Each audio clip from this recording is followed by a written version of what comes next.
Hello guys, nagluto ako ngayon ng honey walnut shrimp. Ayan, masarap yan guys, yan ang paborito ko. Unang-una, nagmix ako ng glutinous rice flour at saka itlog, nilagyan ko ng konting tubig. Tapos i-dip mo ang shrimp mo sa mixture na yan. Nilinis ko yung shrimp guys, sinanggal ko ang balat. I-dip mo isa-isa. Tapos i-prito mo, i-fry mo. Yan. Huwag pagdikit-dikitin guys. Para hindi magdikit-dikit yung shrimp mo. Yan. Tapos habang nagpiprito ka, magluto ka na rin ng walnut mo. Nilagyan ko lang siya ng konting tubig, saka konting asukal. Tapos i-dry mo sa pan. Yan. Ayun guys, luto na ang aking shrimp. Madali lang maluto ang shrimp. Ilang minuto lang. I-drain mo lang muna yung mantika dyan para hindi siya oily. Yan. Tapos mag-mix ka na ng kanyang sauce. Ang sauce niya ay mayonnaise at saka condensed milk. Dapat merong honey pero wala akong honey. Pero okay lang naman ang lasa.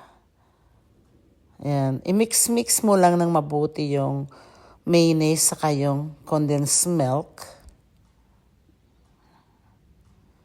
Masarap ito. Ito ang pinaka-paborito ko. Saka pag bumili ka sa Chinese restaurant, ang mahal. Yung isang order, ilang piraso lang guys. Kaya parang, alam mo na, bitin. Yan guys. I-mix mo ng mabuti. Masarap daw ang gawa ko, sabi ng kapatid ko kasi nandito siya ngayon eh. Sabi niya para daw sa restaurant.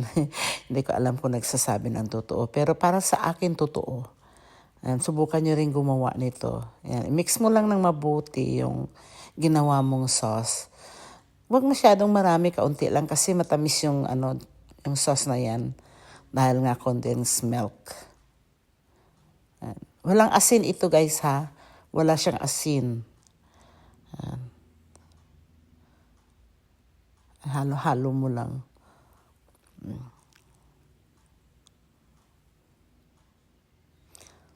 Tapos pagkatapos mong mahalo, ilagay mo na yung walnut mo sa taas. Ayan, na-overcook ko yata. Nagdikit-dikit.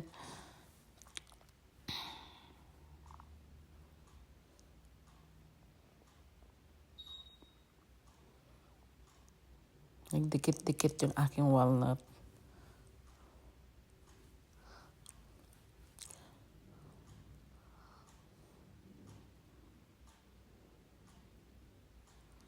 Ayan guys, luto na ang ating honey walnut shrimp. Kain na!